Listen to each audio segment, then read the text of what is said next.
কাছাকাছি চলে আসছে। এইটা হলো নিউটন র্যাপসন মেথডের মেইন কনসেপ্টটা। এতটুকু বোঝা গেছে? স্যার আমরা কি প্রতিবার স্পর্শক টানবো স্যার প্রত্যেকটা বিন্দুর জন্য? হ্যাঁ, প্রত্যেকটা বিন্দুর জন্য আমরা স্পর্শক টানতে থাকবো। স্পর্শক টানলে ওইটা এক্স অ্যাক্সিসে কোন একটা পয়েন্টে সেট করবে। দেখা জি যাবে স্যার। এক্স অ্যাক্সিসে এরকম এক একটা পয়েন্টে সেট করতে করতে আমাদের যে রুট পয়েন্ট অর্থাৎ এক্স এর যে মানের জন্য F of x equals to 0 আসতেছে ওইখানে চলে যাইতেছে। বুঝতে পারছি? মানে আমরা স্যার যেখান থেকে শুরু করছিলাম সেইখানে চলে যাবে আবার, যে স্পর্শকটা।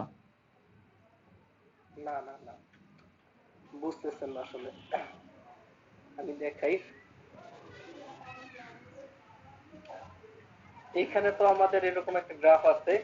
এই যে পয়েন্টটা এটা তো আমাদের এক্স অ্যাক্সিস কে এমন পয়েন্টে সেট করছে যেখানে কি এফ অফ এক্স এর মান 0। তার শূন্য। মানে এক্স এর এই মানটার জন্য আমি ওয়াই এর মান 0 পাইতেছি। তার মানে এইটা আমাদের রুট পয়েন্ট।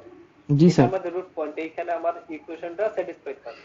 তো আমি ফার্স্টে একটা পয়েন্ট ধরে নিচ্ছিলাম এইখানে, যেটা থেকে যদি আমি উপর দিকে টানতাম সেটা ওয়াই অ্যাক্সিসে এরকম একটা পয়েন্ট পাইতাম। জি তো স্যার। এই পয়েন্ট থেকে যদি আমি একটা স্পর্শক টানি তাহলে কি এই যে এই পয়েন্ট সেটা যদি হয় এক্স নট আর এই যে আমাদের এই রুট পয়েন্ট এইটা, তো এই দুটার মাঝখানে একটা আলাদা একটা ইন্টারসেক্ট পাওয়া যাইতেছে না এইখানে, জি স্যার। সেইটা কি অনেকটা রুটের কাছাকাছি। জি স্যার। তো এই যে পয়েন্ট আছে এইটা যদি আবার এটা হলো আমাদের নতুন এক্স, এটাকে নাম দিলাম x1। এইটা যদি আবার উপর দিকে টানি তাহলে সেটা আবার গ্রাফের একটা পয়েন্টে মানে একটা ইয়া ভ্যালু করবে পাওয়া যাবে, একটা কোঅর্ডিনেট পাওয়া যাবে। ওয়াই এই এর। পয়েন্টটাতে যদি আমি আবার একটা স্পর্শক টানি জি স্যার, এটা আরো এক্স এর তাহলে সেটা কাছাকাছি কি চলে হবে? যাবে স্যার, মানে রুট এক্স এর কাছে। আরো কি রুটের কাছাকাছি চলে রুটের যাবে। কাছাকাছি চলে তো যাবে। এইটা যদি আবার উপর দিকে টানি আর একটা নতুন পয়েন্ট জি পাবো, স্যার, বুঝতে এইটা পারছি স্যার। থেকে যদি একটা স্পর্শক টানি দিয়ে তাহলে যে কি একসময় রুটের মিশে আরেকটু যাবে স্যার। কাছে যাবে। জি স্যার। এইভাবে করতে করতে দেখা যাবে যে একসময় রুটের খুব কাছাকাছি চলে যাবে। চলে আসতেছে। জি স্যার। তো এটা হলো কনসেপ্ট। এখন এটার ওয়ার্কিং প্রিন্সিপালটা যদি আমরা দেখি সেটা কিরকম হয় দেখি।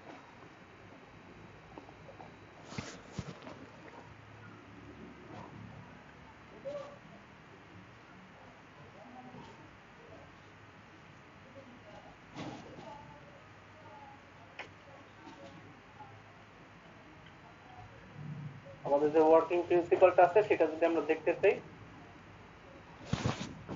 সেটা হলো ঠিক এরকম। দেখেন এখানে প্রথমে বলা আছে গিভেন, যদি কলম দিয়ে দেখি given f of x equals to 0, আপনাকে এরকম একটা ইকুয়েশন দেওয়া আছে। তারপরে find initial root x naught such that f x naught, মানে এটা বলতেছে জিরোর খুব কাছাকাছি এরকম একটা ভ্যালু আমরা নিয়ে নিব। অর্থাৎ এক্স এর এমন একটা মান নিব যাতে ওই ফাংশনটাতে আমি যদি বসাই, ওই যে ইকুয়েশনটা দেওয়া থাকবে সেই ইকুয়েশনে যদি আমি বসাই তাহলে দেখা যাবে যে জিরো তো আসবে না, জিরোর খুব কাছাকাছি একটা ভ্যালু যেন আসে এরকম একটা পয়েন্ট নিয়ে আমরা কাজ শুরু করব প্রথমত আর কি। এটা আসলে খুব বেশি কাছাকাছি হতে হবে এমন কোনো কথা নেই। বেশি কাছাকাছি নিতে হবে কি আমাদের ইটারেশন সংখ্যা কম লাগবে। কারণ আমরা চাইতেছি এফ অফ এক্স সমান যেন 0 আসে। কিন্তু এক্স এর এমন একটা মান নিয়ে শুরু করব যেন ওই ফাংশনে বসালে জিরোর খুব কাছাকাছি একটা ভ্যালু পাওয়া যায়। তাহলে ওইটা দিয়ে আমি আসলে স্পর্শক টানবো। তাহলে ওইটা যেহেতু স্পর্শক টানবো তখন দেখা যাবে স্পর্শকটা এক্স এর এমন একটা পয়েন্টে সেট করবে যেটা রুটের আরো কাছাকাছি। এই কাজটা করার জন্য আমি একটা ইনিশিয়াল ভ্যালু ধরে নেব। আমরা বাইসেকশন তারপর হচ্ছে ক্রস পজিশন এগুলোতে দুইটা করে ধরছি, এখানে একটা ধরলাম। এরপর 2 নাম্বার স্টেপে দেখেন কি করছি। 2 নাম্বার স্টেপে করা হয়েছে find f of x naught and f dash x naught. জি এফ স্যার। ড্যাশ এক্স নট, এখানে এফ ড্যাশ এক্স নটটা কেন বের করা হয়েছে নতুন পয়েন্ট। আমরা একটু দেখবো আমাদের। হ্যাঁ, বুঝি নাই, স্যার আবার একটু এখানে কি বলেন। আমাদের ওই যে নতুন পয়েন্টটা বলতেছে স্যার, যে নতুন পয়েন্টে স্পর্শক আসতেছে? হ্যাঁ, ওই যে নতুন পয়েন্টে ওই যে স্পর্শক থাকতেছে ওই স্পর্শকের ওইখানে যে ঢাল জি বের স্যার। করতেছে F dash x x not. Not. G sir. G sir. আমরা এটা ঢালের সমীকরণ থেকে জানি। এখানে একটা জিনিস আমি আসলে এইভাবে দেখাইতেছি তো মিস করে গেছি। যে ব্যাপারটা হলো সেখানে যে এখানে কিছু ইকুয়েশন দেখা যাচ্ছে। এই যে y সমান f of x naught equals to f dash x naught into x minus x naught। এইটা কি আসলে? এটা হলো আমাদের এক বিন্দুগামী একটা সরলরেখার জি স্যার, সমীকরণ। ওয়াই মাইনাস ওয়াই নট এর জায়গায় এফ এক্স নট লিখছি স্যার আমরা। হ্যাঁ হ্যাঁ হ্যাঁ, এক বিন্দুগামী বিন্দুগামী একটা সরলরেখার জি স্যার। সমীকরণ আমি যদি একটু দেখাই যে এক বিন্দুগামী সরলরেখার সমীকরণটা ছিল এরকম আমাদের y মাইনাস মাইনাস ওয়াই ওইটা ওয়ান। যদি আমাদের পয়েন্টটা যদি এরকম জি হয় স্যার। x1 আর ওয়াই y1 ওয়ান আর একটা এক্স এরকম জিরো যদি আছে। একটা জি পয়েন্ট স্যার। হয় তাহলে কি হয় y minus y one y1 equal to m into x x minus minus x one. x1 এইটা হলো আমাদের একটা পয়েন্ট থেকে যাওয়া এক সরলরেখার বিন্দুগামী সমীকরণ, সমীকরণ। তাই জি না? স্যার। হ্যাঁ, এক বিন্দুগামী সরলরেখার সমীকরণটা হলো এরকম। তাহলে আমরা এইখানে যে এম লিখছি, এমটা আসলে কি বোঝায়? এমটা বোঝায় আমাদের ঢাল বোঝায় ঢাল। জি বা স্যার। স্লোপ বোঝায়। জি স্যার। স্লোপ বোঝায়। এখন এই স্লোপটা আসলে আমরা কিভাবে বের করি? আমরা জানি যে অন্তরীকরণের মাধ্যমে বা জি স্যার। ব্যবকলন বা আমরা বলতে পারি যে ডিফারেন্সিয়েশনের মাধ্যমে এই স্লোপটা বের করা যায়। অর্থাৎ আহ, আমরা যদি এটাকে এক্স এর সাপেক্ষে আমাদের যে গ্রাফটা আছে ওটা হলো ওয়াই গ্রাফ, তো ওই ওয়াইটাকে যদি এক্স এর সাপেক্ষে ডিফারেন্সিয়েট করি এট তাহলে আমরা পাবো পয়েন্ট, স্যার। এই যে এক্স ওয়ান ওয়াই ওয়ান এই পয়েন্টে যদি আমি ব্যবকলনটা করি তাহলে আমরা ওই পয়েন্টে কি পাবো? ঢালটা পাবো। ঢাল পাবো তো এটার ইয়াটা হলো এরকম d y by d x. By d x. এটা করতেছি কোন পয়েন্টে? যে x one y one y পয়েন্টে। ওয়ান পয়েন্টে, অথবা এটা এক্স জিরো ওয়াই জিরো হতে পারে। তো এই যে ইকুয়েশনটা আছে এই ইকুয়েশনটাকে আমরা এখানে কাজে লাগাই দিচ্ছি। এবার আমরা এখানে আসি, এখানে যেরকম y minus f of x not সমান এফ ড্যাশ এক্স নট মানে বুঝাইতেছি যে ওই পয়েন্টটাতে আমরা আমরা ঢাল কি স্যার। ব্যবকলন করছি ব্যবকলন। বা জি স্যার। অন্তরীকরণ অথবা ডিফারেন্সিয়েশন করছি এক্স মাইনাস এক্স নট। এখন এর পরের লাইনে আছে y সমান দেওয়া আছে 0, y সমান দেওয়া আছে 0। কেন 0 দেওয়া আছে? এক্স। কারণ আমরা জানি জি যে স্যার। আমাদের রুট পয়েন্টে y এর মান কি হয়ে যায়? জিরো। 0 হয়ে যায়। তো এর জন্য এখানে 0 বসাই দিচ্ছি। তারপরে বাকি যা আছে লিখছি। লেখার পরে এখান থেকে দেখেন আমি ক্যালকুলেশন এক্স নট এটাকে ওই পাশে পাঠাই দিলাম। পাঠাই দেওয়ার পরে আমাদের যে এইখানে যে এক্সটা আছে, এই যে এক্সটা আছে সেই এক্সটা সমান আর কি এক্স এর আমরা ভ্যালু স্যার বের করলাম। ফর্মুলাতে করে এক্স সমান x naught minus f of x naught by f dash x naught. এইটা হলো আমাদের জেনারেল একটা ফর্মুলা। এখন এইটা এইখানে এক্স যেটা আছে এক্সটাকে সাবস্টিটিউট করব এক্স ওয়ান দ্বারা, মানে এক্স ওয়ান এইখানে যে এক্সটা আছে এটাকে লিখবো এক্স ওয়ান, কারণ বলতে চাইছি এটা হলো আমাদের ফার্স্ট অ্যাপ্রক্সিমেট একটা রুট। এই পাশে চলে আসি যে এখানে লেট করতেছি এক্স সমান এক্স ওয়ান। এক্স সমান এক্স ওয়ান বলতে বুঝাইতেছি যে আমাদের প্রথম অ্যাপ্রক্সিমেট রুট। প্রথম অ্যাপ্রক্সিমেট রুট আসতেছে এক্স ওয়ান সমান x naught equal f of x naught by f dash x naught, এরকম আসতেছে। এরপরে নেক্সট অ্যাপ্রক্সিমেট রুটটা বের করব, সেটা হবে x2।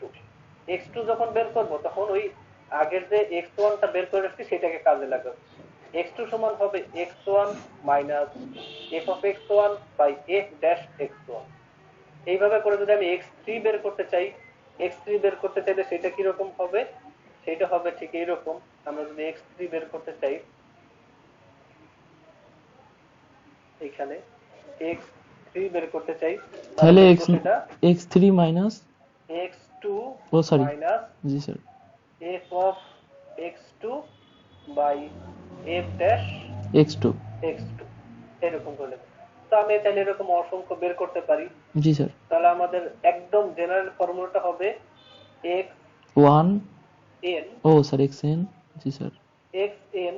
আমরা যদি x n লিখি, যেমন এখানে দেওয়া আছে আমাদের x এক্স। n প্লাস 1 করে জি দেওয়া আছে। স্যার। জি স্যার। আমরা যদি n প্লাস 1 আকারে লিখি তাহলে এখানে n বসাবো, আর যদি n শুধু n লেখে এখানে তাহলে আমরা ওইখানে n N minus minus 1 one. লিখবো। যেমন x n সমান যদি লিখতে চাই তাহলে জি এই স্যার। পাশে কি আসবে?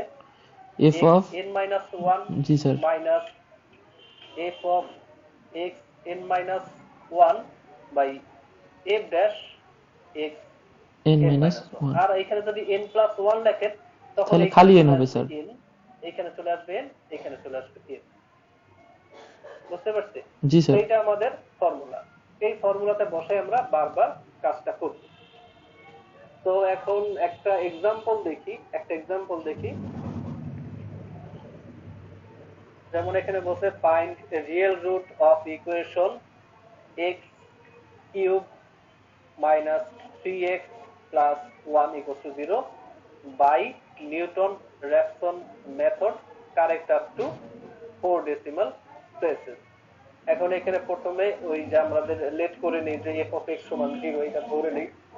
তো এটা লিখছি, লেখার পরে তারপরে এফ ড্যাশ আমাদের বইতে পড়তে করে দেখতেছিলাম যে এফ ড্যাশ এর মধ্যে এক্স এর মানটা বসাইতে হয়, মানে এফ অফ এক্স কে একবার ডিফারেন্সিয়েট করতে পারবো। তো আমি এখানে 3x ডিফারেন্সিয়েট স্কয়ার করে মাইনাস লিখে 3। রাখছি। জি স্যার, একবার হ্যাঁ, ডিফারেন্সিয়েশন একবার করলে। ডিফারেন্স, হ্যাঁ। তারপরে এখন আমাদের এক্স নটটা ফাইন্ড করতে হবে। ওই যে বলছিলাম একটা ভ্যালু ধরবো, তারপর ওইটা আমরা গ্রাফের মধ্যে বসাই বলবো যে এইটা থেকে একটা স্পর্শক টানবো। ওই যে কাজগুলো, সেই কাজগুলো করার জন্য আমরা কি করতে হবে, টু ফাইন্ড এক্স নট, প্রথম একটা ভ্যালু আমরা ফাইন্ড করবো। তো এফ অফ জিরো বসাই দেখলাম যে এটার জন্য আসতেছে একটা পজিটিভ ভ্যালু। তারপরে এফ অফ ওয়ান বসাই দেখলাম ইকুয়েশনে, এটার জন্য আসতেছে নেগেটিভ ভ্যালু। তো আমরা চাইলে এখন জিরো নিয়েও কাজ শুরু করতে পারি, ওয়ান নিয়েও কাজ শুরু করতে পারি, কোনো সমস্যা নেই। এখানে যেহেতু একটার জন্য পজিটিভ আর একটার জন্য নেগেটিভ আসে, তাহলে বোঝা যায় যে এর মাঝখানে রূপটা আছে। কিন্তু আমাদের দুইটা পয়েন্ট এখন আর কাজে লাগবে না, আমরা একটা পয়েন্ট দিয়ে শুরু করতে পারবো। জিরো দিয়ে শুরু করলে হবে, ওয়ান দিয়ে শুরু করলে হবে। এরপরে আমরা ইটারেশন কমানোর জন্য 0.5 ইউজ করি, মাঝখানে নিয়ে যাই স্যার। হ্যাঁ, 0.5 নিয়ে কাজ করছি, দেখলাম যে এটার জন্য নেগেটিভ আসে। তারপরে 0.4 নিয়ে দেখলাম যে এটার জন্য নেগেটিভ আসে। 0.3 নিয়ে দেখলাম যে এটার জন্য নেগেটিভ আছে, এই নেগেটিভ ভ্যালু আসে। পজিটিভ। তাহলে দেখা যায় যে 0.3। 0.4 জি স্যার। আর 0.3 এর মাঝে আসলে আমাদের রূপটা আছে। জি স্যার। এখন আমরা তাহলে 0.4 দিয়েও কাজ শুরু করতে পারি, 0.3 দিয়েও কাজ শুরু করতে পারি, যে কোনো একটা নিয়ে কাজ করলেই হবে। তো আমরা এখানে কি করলাম, চুজিং এক্স নট সমান 0.3 নিয়ে শুরু করলাম। এরপরে এফ অফ এক্স নট আমরা ফর্মুলাতে জানি, এটা এক্স ওয়ান বের করতে গেলে আমাদের এক্স নট দরকার পড়বে, এফ অফ এক্স নট দরকার পড়বে, F dash of x not দরকার পড়বে। তো ওই তিনটা ভ্যালু বের করে রাখতেছি। এক্স নট সমান 0.3, এফ অফ এক্স নট সমান আমরা 0.3 বসালে সমীকরণে বসাই দিলাম স্যার। 0.127, জি আর sir. F dash x naught এর মধ্যে বসালে এই মানটা আসে। তাহলে এইটা যদি ক্যালকুলেট করা হয়ে যায়, তাহলে আমাদের যেটা পাই সেটা হলো first approximate root by Newton Raphson method. এখানে x1 সমান x0 মাইনাস f জি স্যার, অফ সূত্র। x0 by f dash x। এই ফর্মুলাতে বসে দেখা গেল যে এই ভ্যালুটা আসতেছে। নেক্সট কাজ কি, x2 বের করা। x2 বের করতে গেলে তখন আমাকে x1 টা কাজে লাগবে লাগাতে স্যার। হবে। তো x1 টা তখন কাজে লাগাবো, তাহলে f অফ x1 টাও দরকার, জি f sir. Dash of x1 টাও দরকার। সবগুলো বের করে নিতে হবে স্যার। হ্যাঁ, সবগুলো বের করে নিতে হবে। তো আমি এখানে আবার সবগুলো বের করে রাখছি। তো x1 এখানে এর তো জন্য। f অফ x1 এর জি জি। মানটা আছে, তো এখানে f অফ x1 টা লিখছি, তারপরে f ড্যাশ x1 টাও লিখে রাখছি। জি স্যার। তাহলে আমরা সেকেন্ড অ্যাপ্রক্সিমেট রুটটা রুট। বের করতে পারবো। জি স্যার। x2 সমান x1 minus f of x1 by f dash x1। ভ্যালুগুলো সবগুলো বসাইছি, বসানোর পর আমাদের এরকম একটা ভ্যালু আসছে। এখন এইটাকে যদি আবার ফাংশনে বসাই, তাহলে দেখা যাচ্ছে এরকম আসছে। আমাদের কয় ডেসিমাল প্লেস পর্যন্ত বলছে 4 স্যার। কারেক্ট হতে হবে, 4টা বলছে। কারণ দেখেন এখানে দশমিকের পরে 1 2 3 4 চারটা পজিশন পর্যন্ত জিরো আছে, আরো এক্সট্রা দুইটা পয়েন্ট পর্যন্ত জিরো আছে। 6 তার পর্যন্ত মানে হয়ে গেছে বোঝা স্যার। যায়, হ্যাঁ, তাহলে বোঝা যায় যে এরপর যদি আমরা x3 বের করি, তাহলে সেটা 0.347296, এই 6টা ডেসিমাল পর্যন্তই সেম আসবে। জি তারপরে স্যার। যেহেতু এখানে দেখা যেতেছে 9374 আছে, তার মানে এর পরের পজিশন গুলোতে চেঞ্জ আসবে, বাট যে পজিশন গুলোতে জিরো আছে,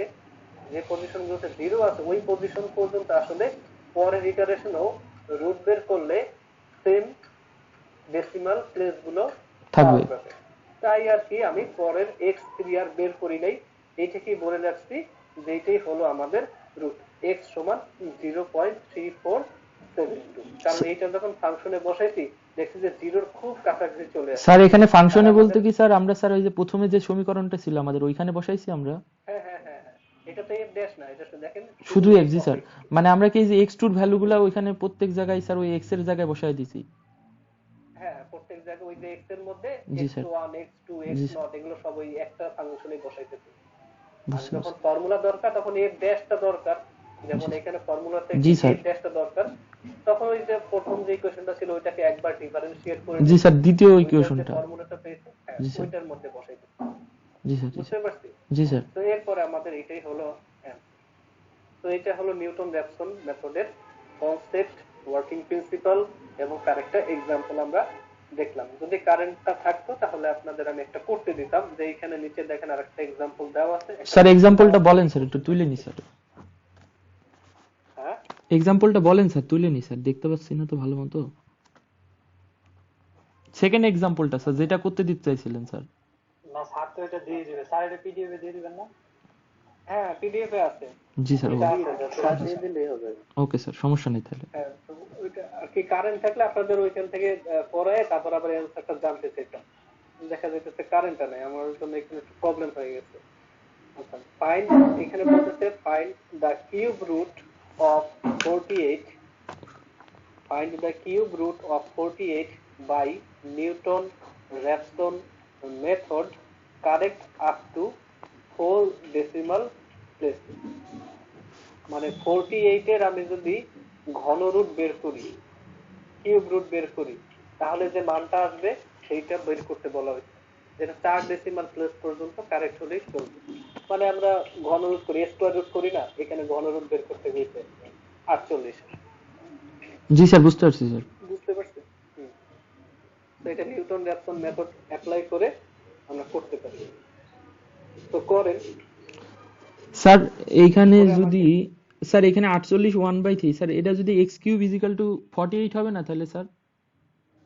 হ্যাঁ হ্যাঁ হ্যাঁ, এইটাই মেইন কথা হলো, ট্রিকটা হলো এইটুকুই যে আমাদের এখানে দেওয়া আছে কার ইয়া বের করতে বলছে। আমরা যেটা করবো এখানে যে আমাদের বলা আছে 48 এর ঘনরূপ বের করতে ঘন বলছে, রুট তাই বের না? করো।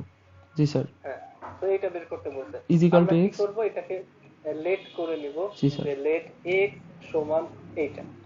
জি স্যার। এরপর কি করব, x উভয় কিউব। পক্ষে আবার কি পাওয়ার জি স্যার। কিউব নিয়ে নেব, x কিউব সমান, তখন এখানে এই 48। ঘনরূপটা উঠে গিয়ে 48 থাকবে। তাহলে স্যার আমি যদি তারপর কি একবার করব, ডিফারেন্সিয়েশন করি 0 হয়ে যাবে স্যার। হ্যাঁ ও x কিউব 48 কে বাম পাশে নিয়ে আসবো, সমান এটা 0 হবে। তো এই যে ইকুয়েশনটা পেলাম, এই ইকুয়েশনটা যদি আমি সলভ করি নিউটন র্যাপসন মেথড দিয়ে, তাহলে আমাদের কাজ শেষ। স্যার এটা ইজি ছিল স্যার। হ্যাঁ তাহলে এটা করেন, জি স্যার, করতেছি করে স্যার। আমাকে অ্যানসারটা বলেন। Okay sir. ওকে, তাহলে আমি 5 মিনিট পরে বা 10 মিনিট পরে আমি আসতেছি, ঠিক আছে? জি স্যার। হুম।